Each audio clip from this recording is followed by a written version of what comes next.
Is your job killing you? Did you know that over 120,000 people die every year because of work-related stress? This isn't just an inconvenience, it's a crisis, and it's something that's not being talked about nearly enough. In today's video, I'm going to share with you the 12 signs of burnout so you know what to look for, as well as give you some helpful tips on how you can prevent it, or if you're currently experiencing burnout, I'll share ways that can really help you to come out of that on the other side so that you can thrive in 2025.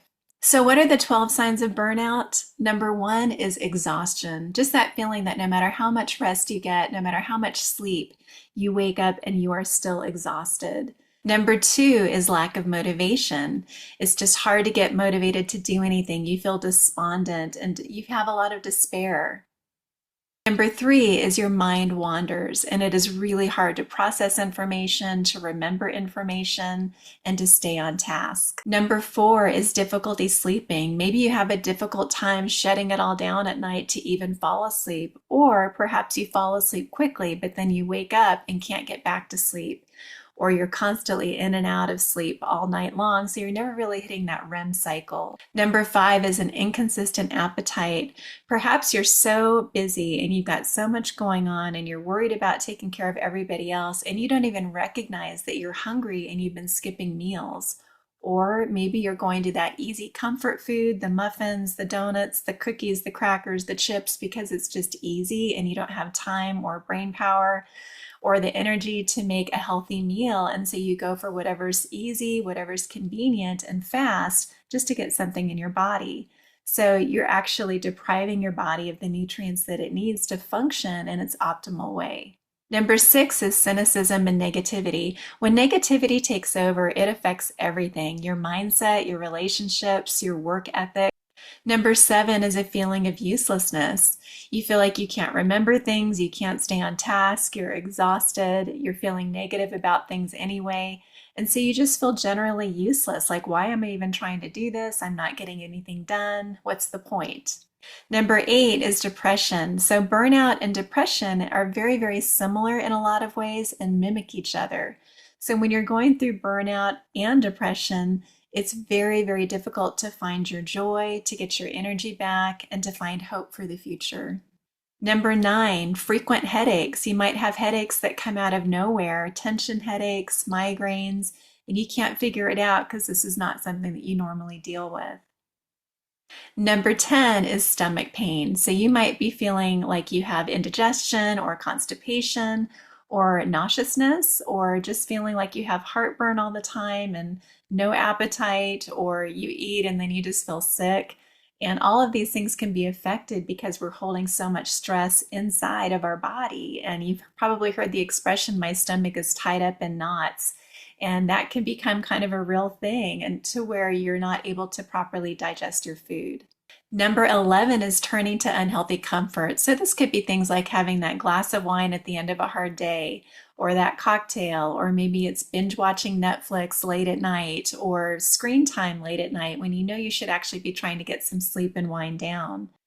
Number 12 is vision changes, and this one really surprised me, but I had a very personal experience with all 12 of these, but especially with this last one.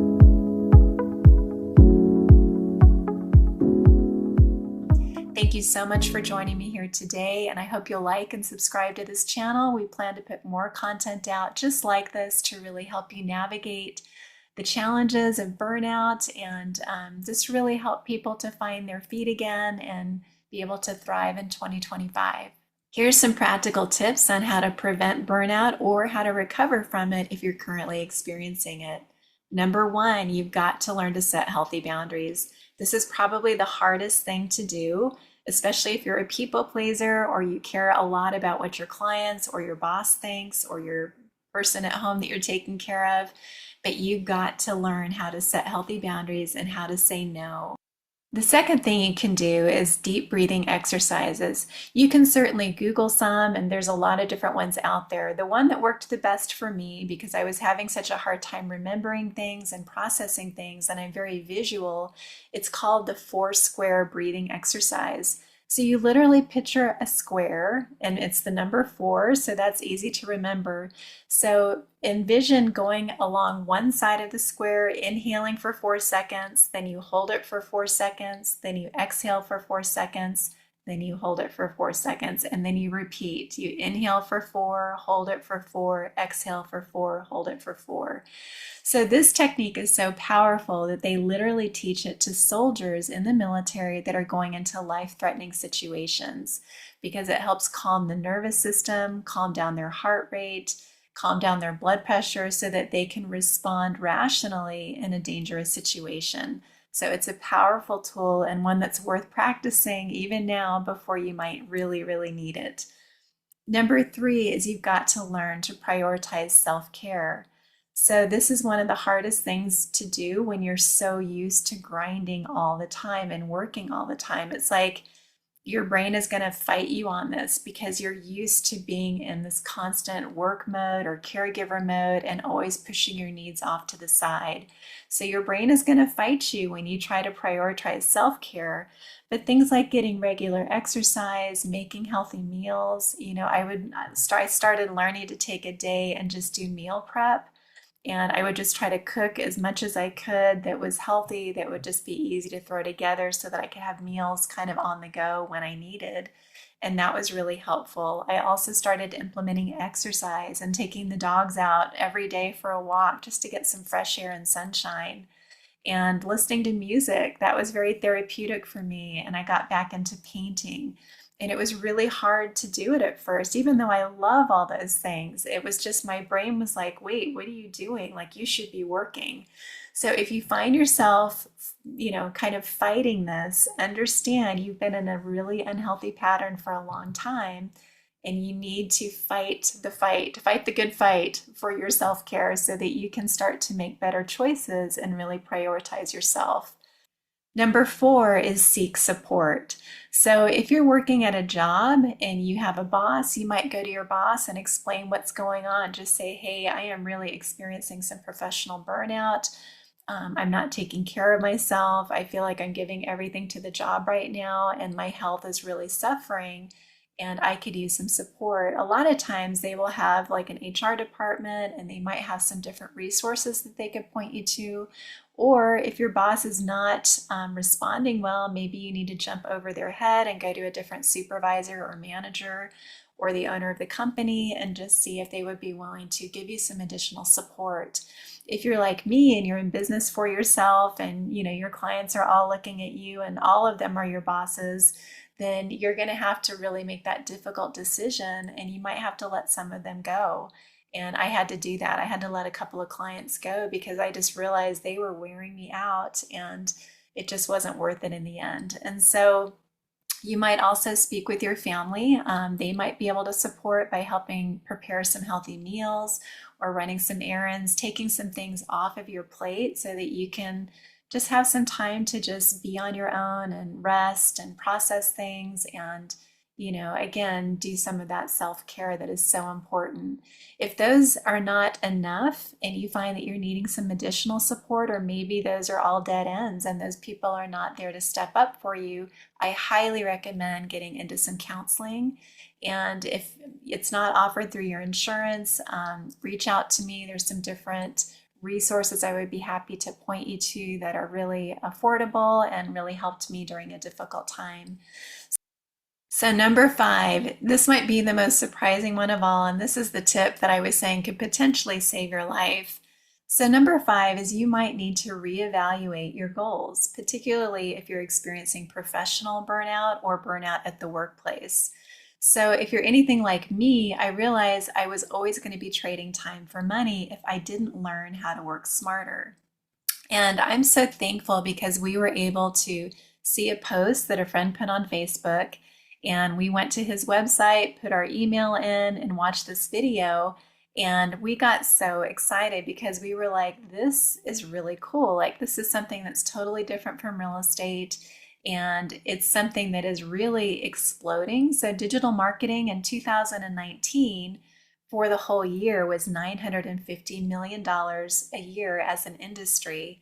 But then 2020 happened and COVID hit. And what happened? Everybody was stuck at home and you could only watch so many Netflix movies, right? So suddenly people were doing e-learning courses and learning how to crochet and learning how to groom their dog because the dog places were closed and all that kind of stuff. So people were learning new languages and kids were stuck at home. So parents were trying to find things to keep the kids busy because they were working from home as well. So the e-learning business became a huge phenomenon and it has not slowed down.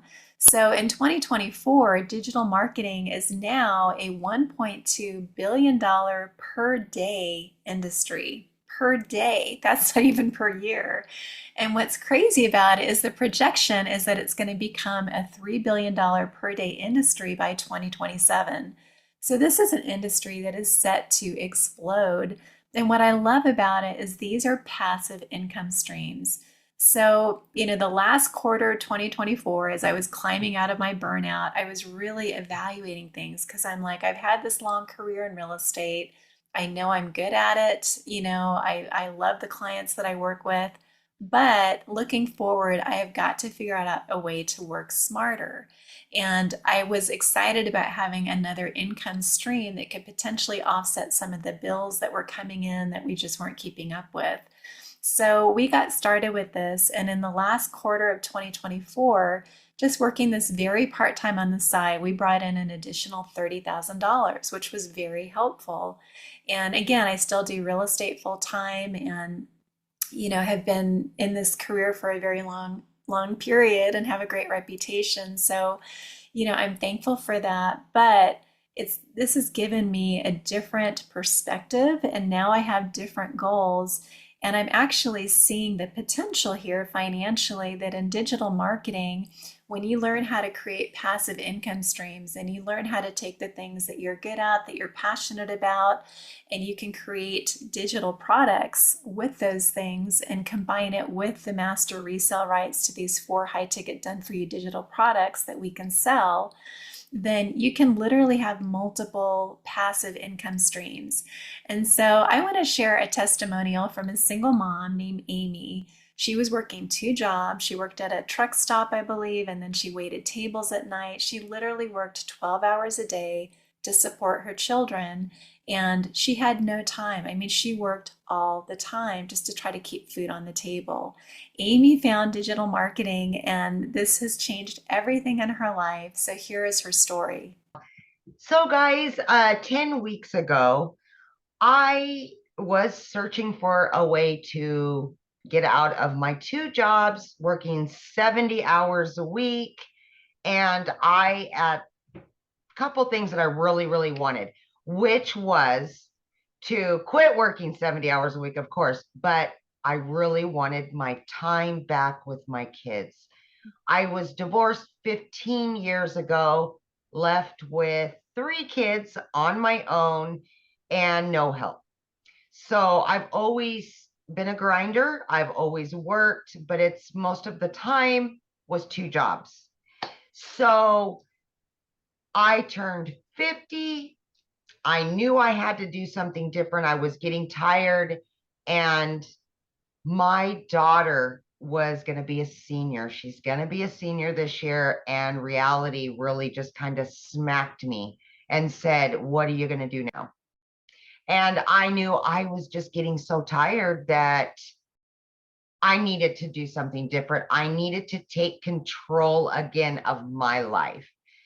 So long story short, I jumped on TikTok, didn't have a TikTok, but I jumped on there and started seeing all of the online businesses make money online.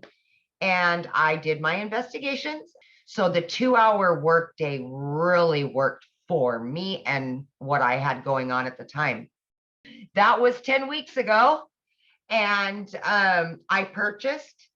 I sent in my personal information so they would build the website for me. They built the website. I got it back in 12 hours. Few short days after that, I earned that money back, my initial investment. And fast forward 5 weeks, I was still working 70 hours a week. And on that fifth week, I said, I've earned enough that I can quit my part-time job. I'm going to get rid of my full-time. But here's the deal, guys. When I started with daily pay, I initially said, I'm going to do it for 3 years. That was my timeline. And then I moved my 3 years to 1 year. By the time my daughter graduated high school, that was going to be the time that I quit my full-time salary position. But I was earning so quickly that I thought, why not? Why? So I moved it down to 6 months. And then I went down to 3 months. Guys, I did it in 8 weeks. 8 weeks. See, at that point, I had earned quite a bit at that point, and I said enough. And it was like an elephant had been lifted off of my chest, and I put in my resignation at 8 weeks for not one, but 2 jobs, guys, 2 jobs. And I got my family back full time. Wasn't Amy's story so inspiring? I just love her testimonial. And what a radical change. In 10 weeks, she was literally able to quit 2 jobs and just do this full time, which really is just a few hours a day instead of working 12 hours a day. So if you're stuck in a job or in a career where you feel like you cannot see a way out, I hope that this will give you hope today that there is a way to change. There are opportunities out there. And my thing is, why not look? Why not take a look at this? Check out the blueprint, check out different options so that you can learn how to make some passive income online and potentially fire your boss.